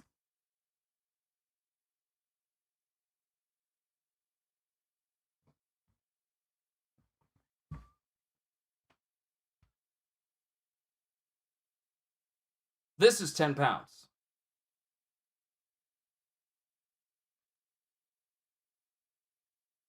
This is 10 pounds. You mean to tell me that Usopp can't lift this?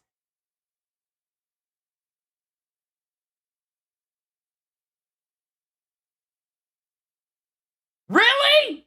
You can't lift this?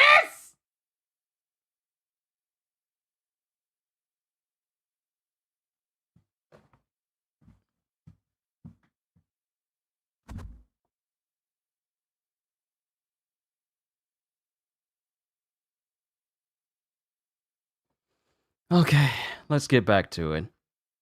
I can't even do 10 pounds! And then we see Special Edition Usopp's Hammer. And it's really just pieces, 2 frying pans attached together mechanically to just one big stick. And both these frying pans weighs 1.5 pounds each. So altogether, the whole weight of Usopp's so-called 5-ton hammer is only about 4.4 pounds net weight. As he looks at Miss Merry Christmas, who's just furious that she's been had. How dare you trick me! No more mercy! More swimming stealth style! She went into the tunnels again! Watch out! 4. What's she doing now? And then it cuts to Miss Merry Christmas, who pops up out of a hole right behind Usopp. Your 7-year-old nephew can lift 10 pounds. Exactly. You mean to tell me that Usopp is weaker than a 7-year-old? Usopp, behind you! She dug a new hole! The ground under your feet is like a pool to me. Mole banana! And Ms. Merry Christmas hits Usopp directly in the face with her big, massive clawed hand, sending him flying. Mr. Four, let's go! Take out that reindeer man! Let him have it! Let them have it! 4! 400 base hits! And then it cuts to Lasso, who just fires tons of baseballs at Chopper.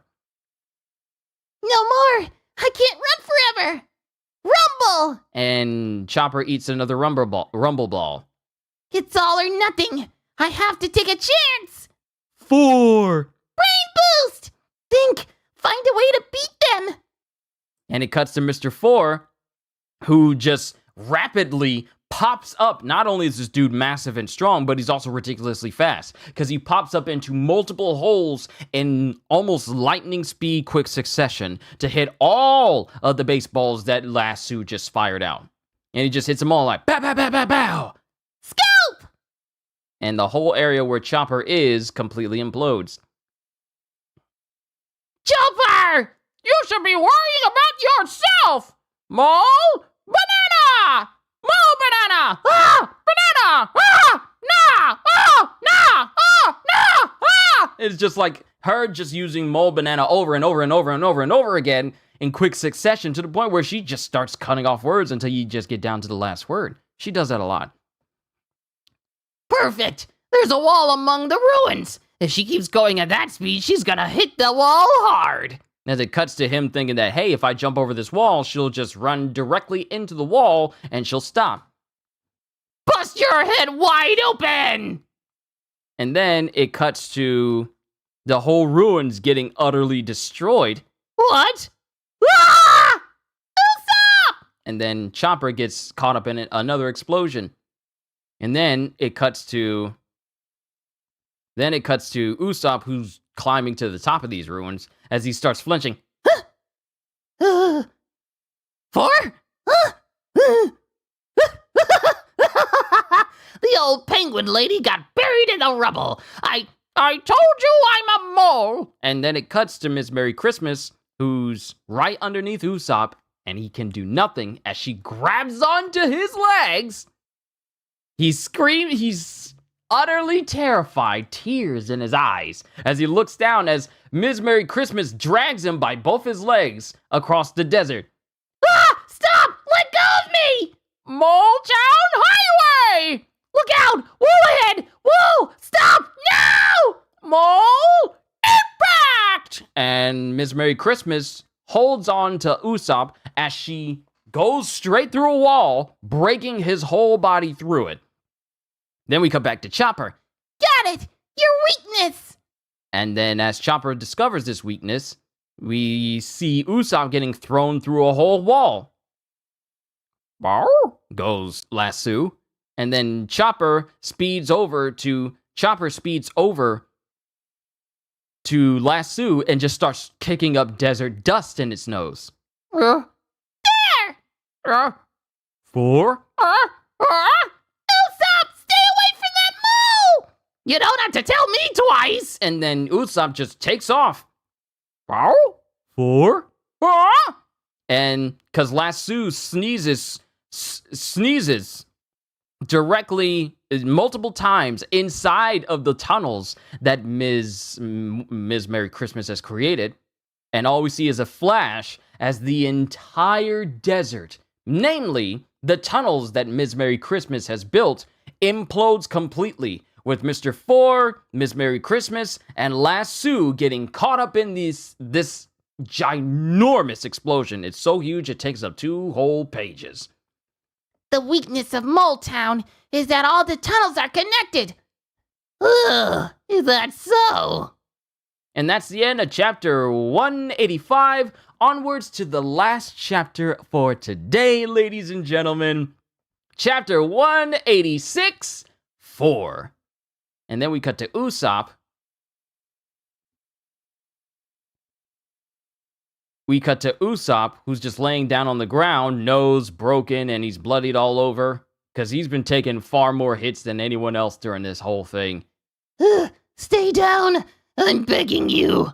And then it cuts to Chopper, who's just looking into the smoke, and we see the figures of Mr. Four, Miss Merry Christmas, and Last Sue just in the distance. 4. He's alive! This isn't good. I only got half the Rumble Ball's power left. No! No more! Stop! I've had enough! I don't want to die! There's no way we can beat these monsters! No, Usopp! There's no running away from them! He's right! You punks tried to get cute with us, eh? Usopp!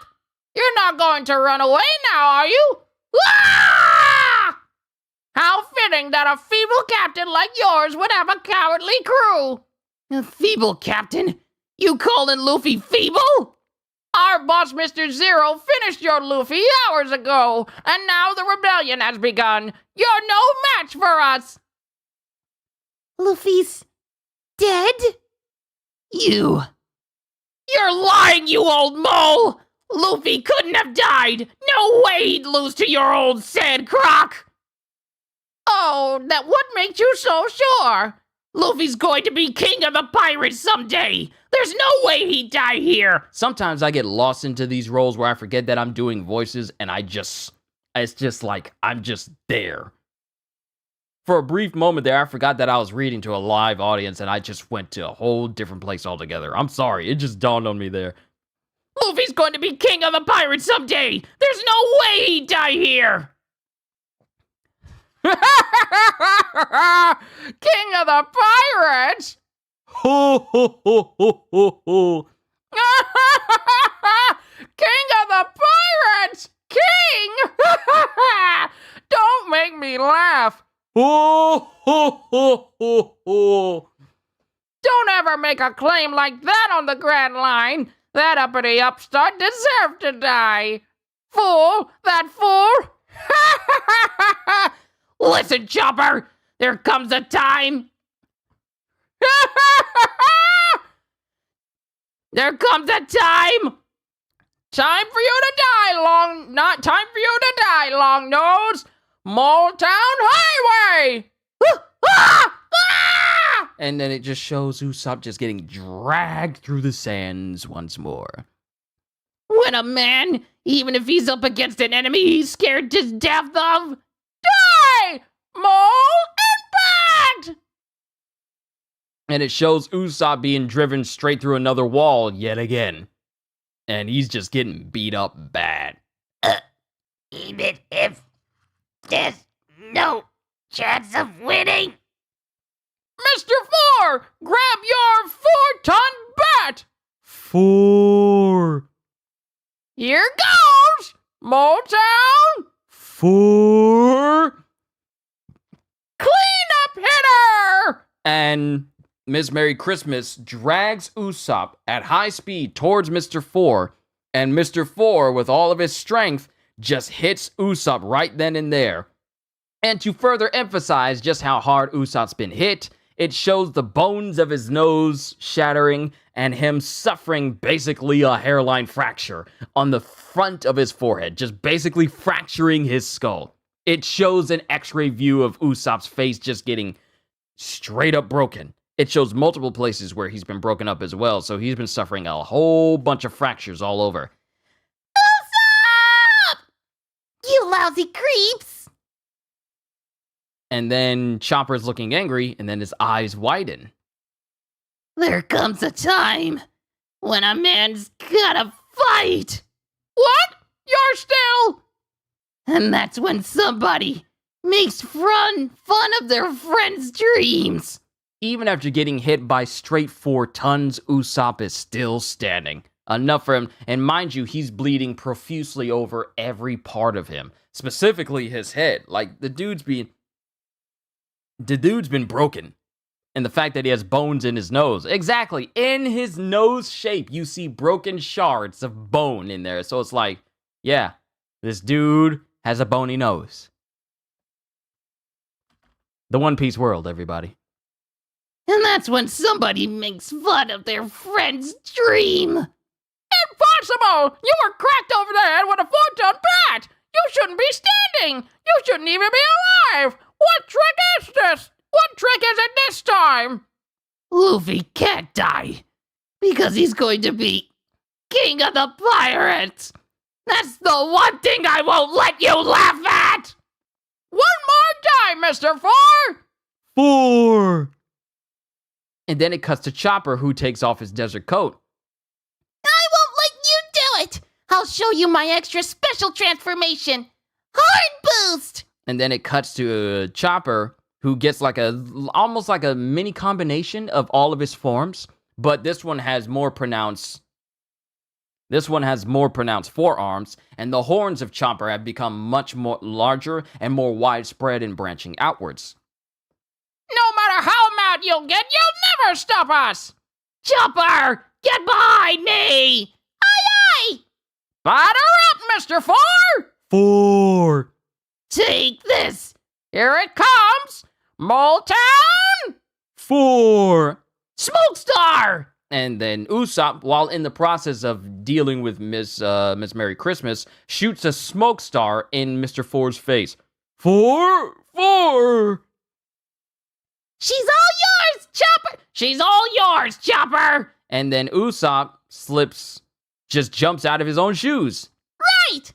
Huh? That kid slipped out of his shoes! And then it cuts to Chopper, who scoops up Miss Merry Christmas in his horns. What the? Moltown cleanup hitter! Wait, Mr. Four! It's me! 4. No! And then it cuts to the bat, the same way it cut to the baseball directly in front of Usopp's face. It cuts to Mr. Four's 4-ton bat in front of Miss Merry Christmas's face. And she's sent flying. She's sent flying with a loud crack into the air, shocking Mr. Four. 4? And it cuts to Lasso, who's sneezing as we see the silhouette of Ms. Merry Christmas's body falling directly into the ruins in the distance. Hey, you! Look over here! Killer! Hey, you! Look over here! Killer Usopp's hammer shooting star! And then it cuts to Usopp holding on to his hammer, but attaching rubber bands to it, with the help of Chopper's horn boost in his horns, and he sends a hammer flying straight towards Mr. Four's face. And it hits Mr. Four. It actually doesn't hit him in his face, but it hits Mr. Four in his midsection with enough force for him to be sent flying, and in the same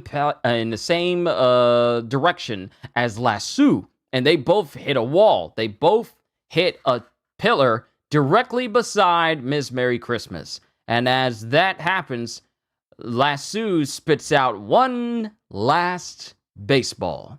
Miss Merry Christmas, down. Mr. Four, down. Lasso, down. And as we see the baseball ticking, the final panel for this volume is an explosion that engulfs all three.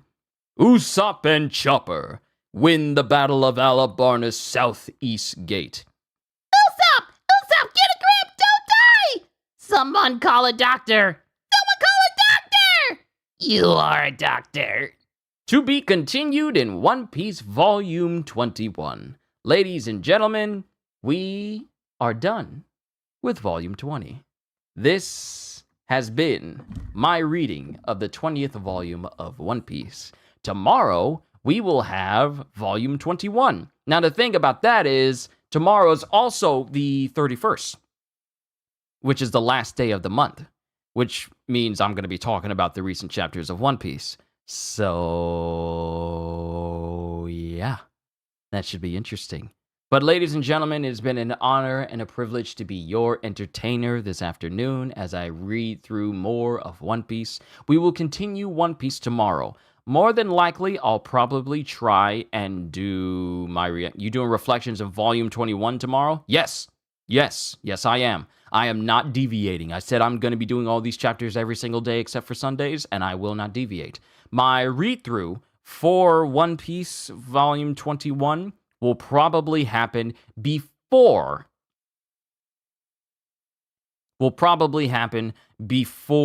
I do my reflection stream, or I could do my reflection stream first and then dedicate the second half to me reading One Piece. I haven't decided yet, but I might do my read-through of Volume 21 first, and then dedicate my later stream afterwards to doing the reflections for One Piece. That feels like it's going to be the most comfortable for me. But everyone, I'm done reading through Volume 20. Can't wait to see Volume 21. Thank you for allowing me to entertain you all. This might be the loudest I've been during some of my not reactions, but my read-throughs in a while since I started this, because there's been a lot of yelling in this one. But I also really do hope you all enjoyed. Let me just say that in my outro. Let me just say this. Thank you for allowing me the opportunity to do this. Thank you for all your support, from liking and subscribing and sharing this type of thing that I do with other people, because it really does help this channel grow bigger. And every other way that you support this channel, especially to my members, Ozzy, and everyone else involved. I just want to say thank you for your continued support of this channel. You don't have to do it, but I really do appreciate the gesture in any way that you see fit. All I can say to everyone here at the end of the day is, hope you all enjoyed. Can't wait to see you all in my next video. And if you're new to the channel and you enjoyed what you saw here today, then like, subscribe, share this stream with everyone you know, because the more the merrier. And maybe even consider becoming a member, because I am always looking forward to entertaining you. So have a fantastic day. And once again, as always, later, peoples.